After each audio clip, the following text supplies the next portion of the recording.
दिवसीय बैठक जारी है। पार्टी 10 महीने के शासन पर चर्चा कर रही है।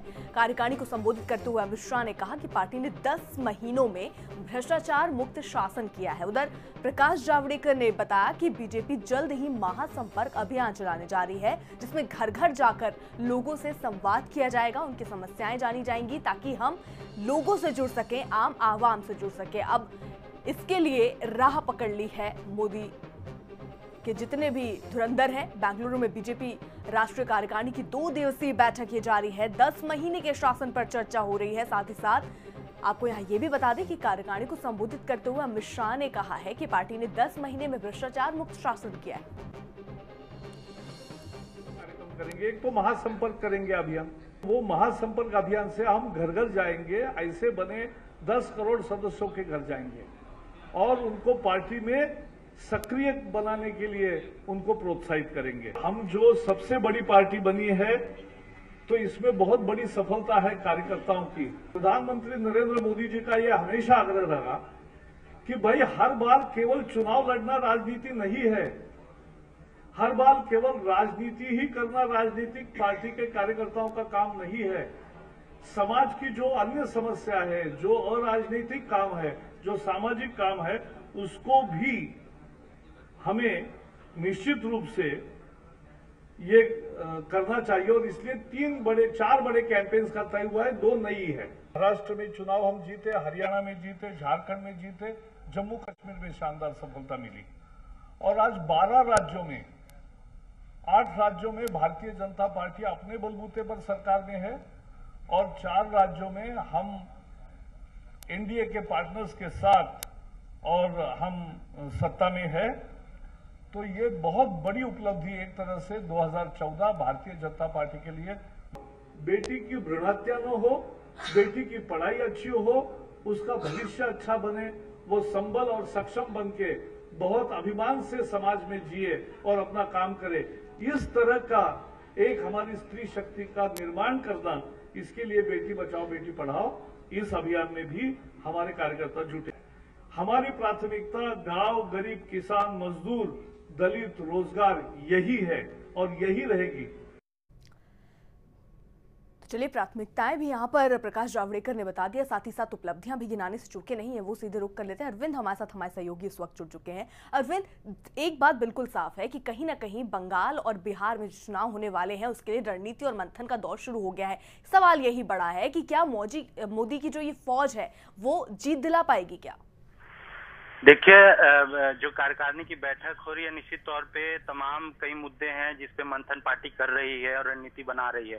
सबसे चुनौती है बिहार विधानसभा का चुनाव। अभी हाल ही में दिल्ली चुनाव में जिस तरह से करारी हार हुई है बीजेपी, उसके हार को लेकर न सिर्फ संघ बल्कि पार्टी के अंदर भी एक तरह की असमंजस की स्थिति की चुनाव कैसे हारी पार्टी। तो कहीं ना कहीं अब जो एक रोड मैप है पार्टी बना रही है, चाहे वो बिहार के चुनाव हो या पश्चिम बंगाल के हो या 2017 में उत्तर प्रदेश के विधानसभा के चुनाव हो, कहीं ना कहीं इन तमाम राज्यों में, और जिस तरह से पार्टी अभी देश और दुनिया की सबसे बड़ी पार्टी बनकर उभरी है, 10 करोड़ सदस्य बनाने का लक्ष्य पार्टी ने रखा है और एक उस सदस्यता अभियान को लेकर अभी भी जो उनकी रणनीति है वो अभी जारी रहेगी। तो कहीं ना कहीं पार्टी को लगता है कि पूरे देश भर में एक जो सदस्य बने हैं बीजेपी के, न सिर्फ वो सदस्य हैं बल्कि एक सक्रिय सदस्य बनकर वो उभरे और पार्टी की जितनी भी योजनाएं हैं सरकार की, माफ कीजिएगा, जो भी योजनाएं हैं और जो भी उपलब्धि सरकार ने पिछले 10 महीने के कार्यकाल में जो भी उपलब्धि हासिल की है, इस बैठक में उन उपलब्धियों का भी जिक्र किया जा रहा है। खासकर नरेंद्र मोदी की विदेश दौरे की बात करें,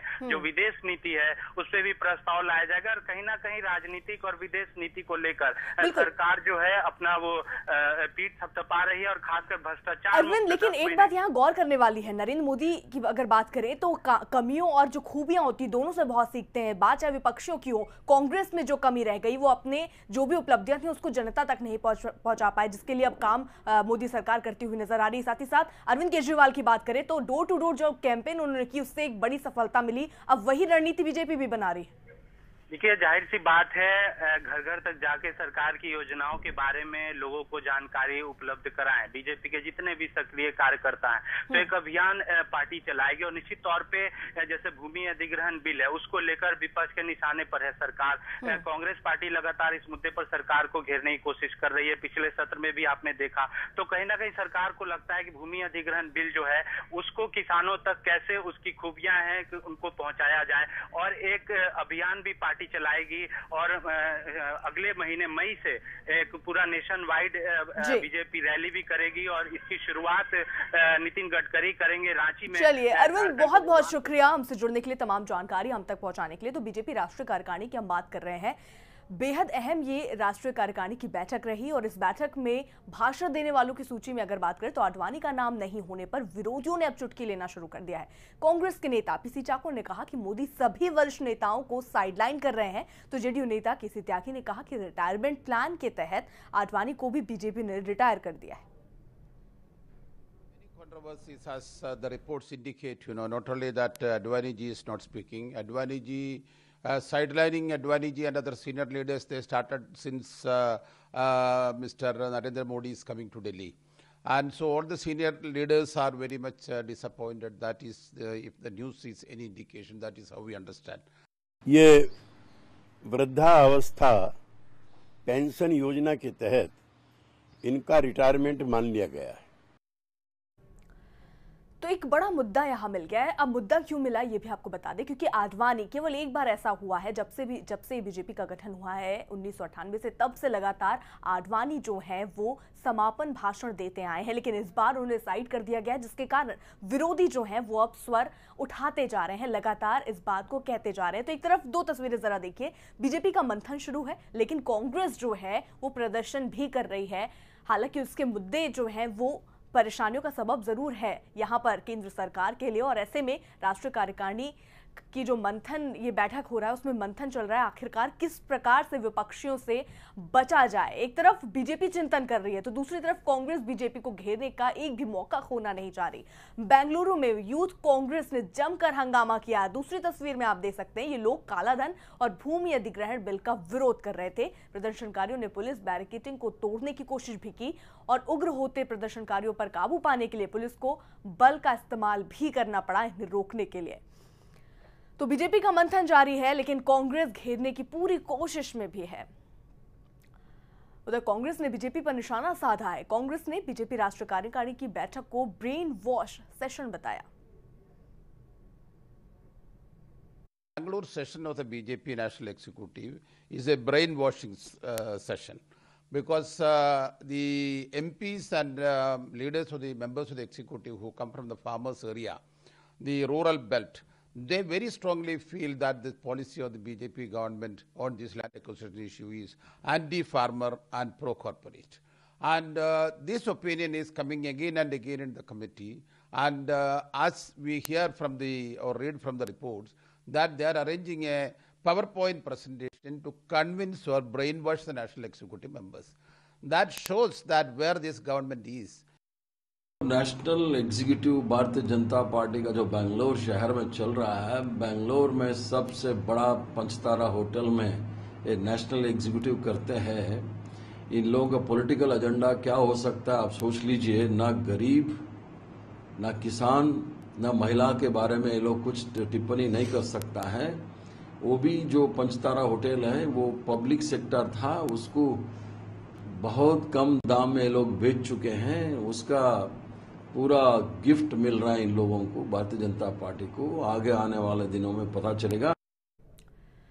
तो उधर पीएम नरेंद्र मोदी जल्द ही कैबिनेट का विस्तार भी कर सकते हैं, ऐसी भी चर्चाएं हैं। चर्चा ये भी है कि विस्तार के साथ साथ मौजूदा कैबिनेट में थोड़ा फेरबदल भी किया जा सकता है। सबसे ज्यादा अटकलें पीडीपी नेता महबूबा मुफ्ती को मोदी कैबिनेट में जगह मिलने और नजमा हेपतुल्ला के बाहर होने की लगाई जा रही है।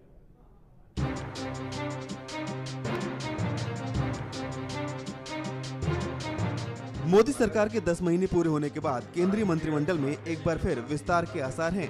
बताया जा रहा है कि 8 अप्रैल को कैबिनेट में कुछ नए चेहरे शामिल हो सकते हैं और कुछ की छुट्टी हो सकती है।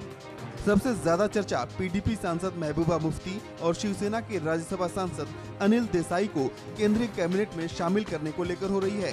राजस्थान से भी 2 मंत्री बनाए जाने की संभावनाएं हैं।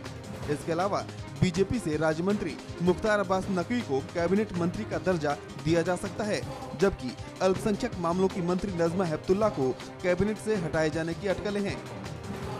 खबर है कि बेंगलुरु में बीजेपी की राष्ट्रीय कार्यकारिणी की बैठक में इस मसले पर चर्चा होगी और इसे अंतिम रूप दे दिया जाएगा। आपको बता दें कि पीएम मोदी ने बीते साल नवंबर में पहली बार कैबिनेट का विस्तार किया था। इसमें गोवा के पूर्व सीएम मनोहर पर्रिकर को बतौर रक्षा मंत्री, जबकि पूर्व शिवसेना नेता सुरेश प्रभु को बतौर रेल मंत्री शामिल किया गया था। इसके अलावा कुछ मंत्रालयों में फेरबदल भी किया गया था। कैबिनेट में इस विस्तार के बाद मंत्रियों की संख्या 45 से 66 हो गई थी। इनमें पीएम को लेकर 27 के पास कैबिनेट रैंक, 26 राज्य मंत्री और 13 स्वतंत्र प्रभार वाले राज्य मंत्री शामिल हैं। न्यूज एक्सप्रेस के लिए कृष्ण कुमार दुबे के साथ ब्यूरो रिपोर्ट। फिलहाल एक छोटे से ब्रेक के लिए रुक रहे हैं, जल्द लौटेंगे। आप बने रहिए न्यूज एक्सप्रेस के साथ।